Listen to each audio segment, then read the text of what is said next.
हमने पिछले वीडियो में कॉनकेव मिरर की एक ट्रिक पढ़ी थी कि कॉनकेव मिरर में ऑब्जेक्ट को अगर डिफरेंट पोजीशन पे रखा जाए तो उसकी इमेज का फॉर्मेशन कैसा होता है, उसका साइज़ कैसा होता है, उसका नेचर कैसा होता है।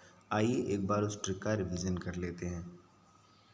इस ट्रिक में मैं पहले वाले केस को नहीं बताऊंगा, आपको ये केस याद रखना पड़ेगा क्योंकि ये अलग केस है। इसमें वर्चुअल और इरेक्ट इमेज बनती है और मिरर के बिहाइंड में बनती है, और ऐसा तब होता है जब ऑब्जेक्ट हमारा पोल और फोकस के बीच में होता है। ये पहला केस इस ट्रिक में शामिल नहीं है, बाकी के 5 केस ट्रिक में हैं। आइए एक एक करके सबको देखते हैं। ये मैंने कॉनकेव मिरर बनाया और कॉनकेव मिरर के मैंने एक ये बनाया मैंने पोल, ये पॉइंट, दूसरा पॉइंट है फोकस और तीसरा है सेंटर ऑफ कर्वेचर। पहला जो केस है पोल और फोकस के बीच में है, ये पॉइंट मैं नहीं बताने जा रहा हूँ अब। ये फर्स्ट ये 2, ये 3, ये 4 और ये 5। ये आपका ऑब्जेक्ट रखा हुआ है। और अगर मैं इमेज की बात करूं तो आप यहाँ से उल्टा शुरू कर दीजिए। 1 2 3 4 और ये 5। 1 2 3 4 5, 1 2 3 4 5, ये ऑब्जेक्ट है और ये इमेज है। अब ये टेबल आपको याद हो जाएगा केवल इतने से। पहला, जब हमारा ऑब्जेक्ट फोकस पे है, 1 पोजीशन पे है, उस समय हमारी इमेज जो बन रही है वो कहाँ बन रही है? इन्फिनिटी पे बन रही है। केस नंबर 2, जब फोकस और सेंटर ऑफ कर्वेचर के बीच में, फोकस और सेंटर ऑफ कर्वेचर के बीच में, मतलब केस नंबर 2, तो इमेज हमारी बियॉन्ड सी बन रही है, मतलब सी के जस्ट पीछे बन रही है। जब हमारा ऑब्जेक्ट सी पे है, मतलब सेंटर ऑफ कर्वेचर पे है, तो हमारी इमेज भी सेंटर ऑफ कर्वेचर पे ही फॉर्म हो रही है। जब हमारा ऑब्जेक्ट बियॉन्ड सी है, मतलब सी के पीछे है, तो हमारी इमेज जो है फोकस और सेंटर ऑफ कर्वेचर पे फॉर्म हो रही है। जब हमारा ऑब्जेक्ट इन्फिनिटी पे है तो हमारी इमेज जो है वो फोकस पे फॉर्म हो रही है। आपने कहा कि अब सर ये तो हो गया, इसका क्या? अगर हम नेचर की बात करें तो रियल और इन्वर्टेड है सभी की image.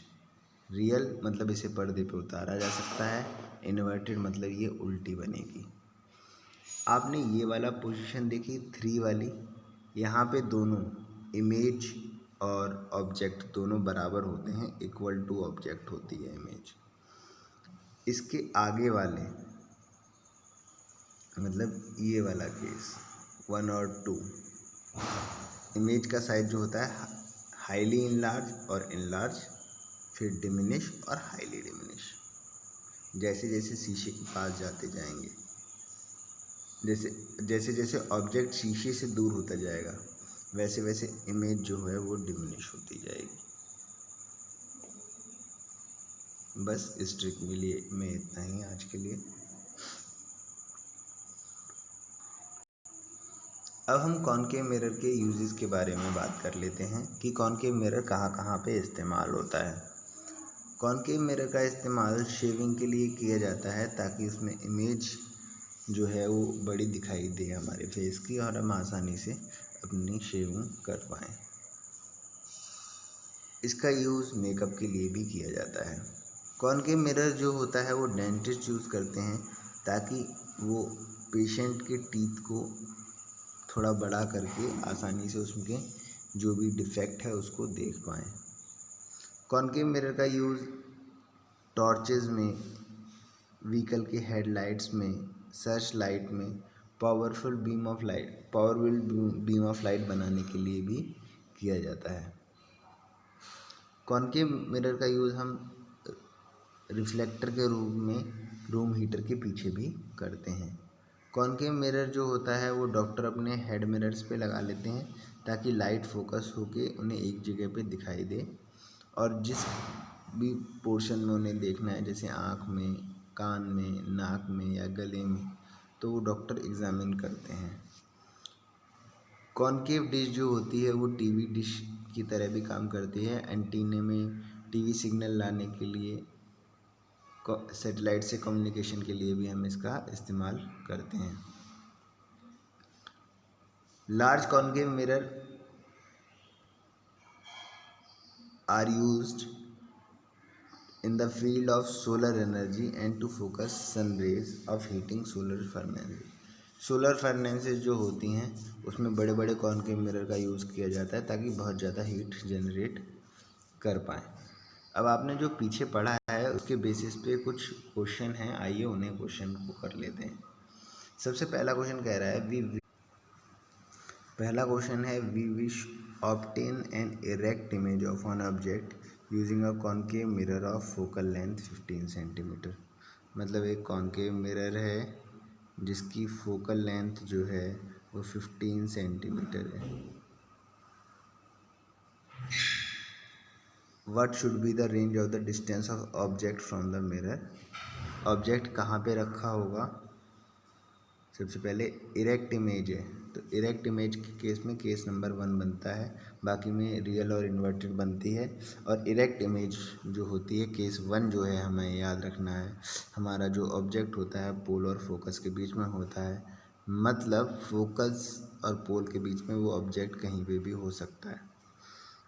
What is the nature of the image. Image का नेचर कैसा होगा वो बता रहा है भाई, इरेक्ट है और वर्चुअल होगी। If the image is larger और स्मॉलर देन द ऑब्जेक्ट, बड़ी होगी या छोटी होगी, भाई ऐसे होती है तो इमेज जो बनती है वो इनलार्ज बनती है। Draw a ray diagram to show the image formation in this case. तो इस केस में जब हमारा पोल और फोकस के बीच में होता है तो रे डायग्राम आप लोग बना ही लेंगे। आइए देख लेते हैं इसका solution. In order to obtain image object of concave mirror, the object should be at distance less than its focal length। focal length से कम दूरी पे रखा होना चाहिए। here the focal length of concave mirror is 15 centimetre. so the obtain an erect image, एक erect image लेने के लिए object by using the concave mirror, the object should be placed at the distance which is less than the image of 15 centimetre. तो 15 centimetre से कम दूरी पे ही होना चाहिए। ये पहला ही केस ऐसा है जिसमें इरेक्ट इमेज बनती है, और इरेक्ट इमेज हमें दे रखा है क्वेश्चन में, और इरेक्ट इमेज बनेगी तो पहला केस ही लगेगा, और पहले केस में पोल और फोकस के बीच में ही रखा जाता है। The nature of image will be virtual, virtual होगा। The image will be larger than the object, बड़ी होगी, इन लार्ज बनेगी इमेज। आइए क्वेश्चन नंबर 2 देख लेते हैं क्या कह रहा है। क्वेश्चन नंबर 2 में कहता है the image found by a concave mirror is seem be virtual. जो इमेज कॉनकेव मिरर से बनती है वो वर्चुअल दिखती है और इरेक्ट दिखती है और लार्जर होती है ऑब्जेक्ट से। The position of object must be, जो पहला क्वेश्चन बताया था अभी वही सेम क्वेश्चन है। ऐसा कब होता है जब इरेक्ट और लार्जर और वर्चुअल इमेज बनती है, जब फोकस और पोल के बीच में होता है ऑब्जेक्ट। तो between focus and centre of curvature वाला ऑप्शन आपका सही हो जाएगा, between the pole and focus of the mirror.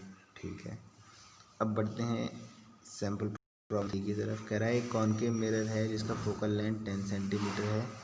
Wear should an object be placed in front of this concave mirror so as obtain an image which is real, inverted and same size.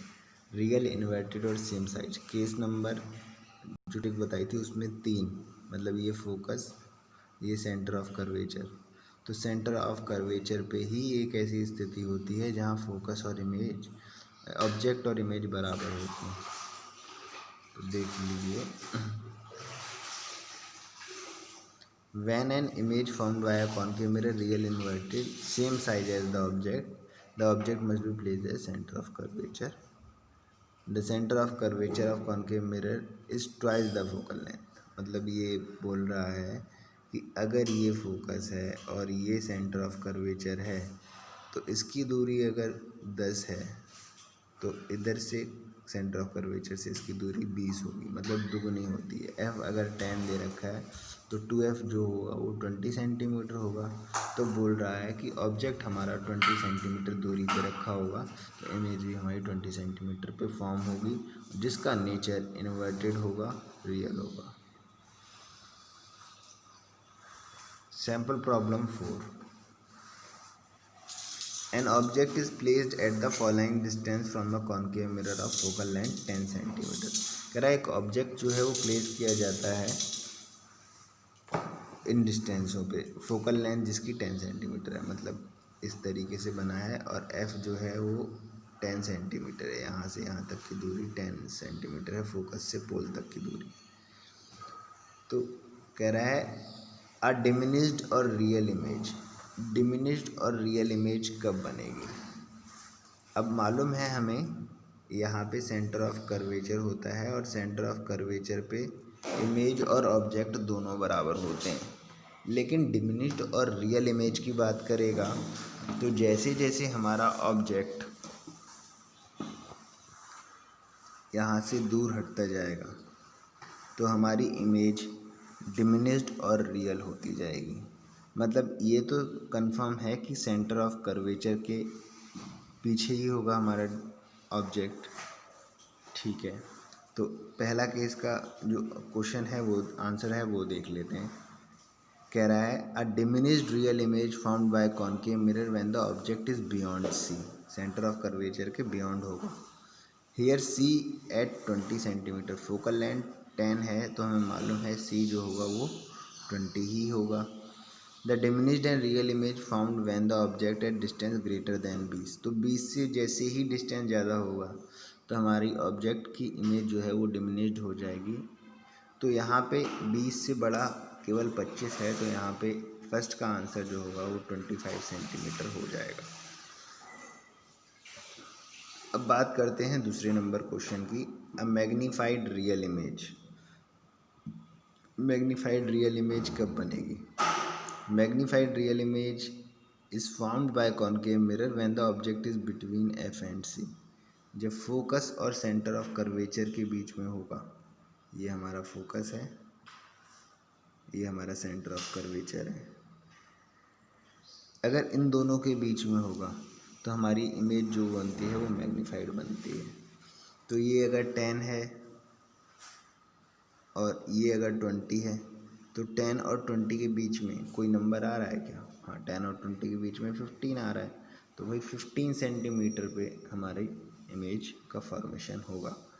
अगला कहता है a magnified virtual image, magnified virtual image. भाई यहाँ इस case में आपको मालूम है वर्चुअल इमेज केवल एक केस में बनती है, जब हमारा ऑब्जेक्ट पोल और फोकस के बीच में होता है, और फोकस की दूरी जो है वो 10 है, तो पोल और फोकस के बीच का डिस्टेंस 10 से छोटा होगा। तो 10 से छोटा कोई है क्या भाई, 8 है, तो इसका आंसर 8 हो जाएगा। अगला क्वेश्चन है image same size as object, same size कहाँ होता है भाई, same size centre of curvature पे होता है। ये सेंटर ऑफ कर्वेचर की दूरी 20 है, तो आखिरी क्वेश्चन बचा 20। तो इस तरीके से हमारे ये चारों क्वेश्चन हो गए। इसके सॉल्यूशन ये नीचे दे रखे हैं, आप लोग यहाँ से समझ सकते हैं और कर सकते हैं।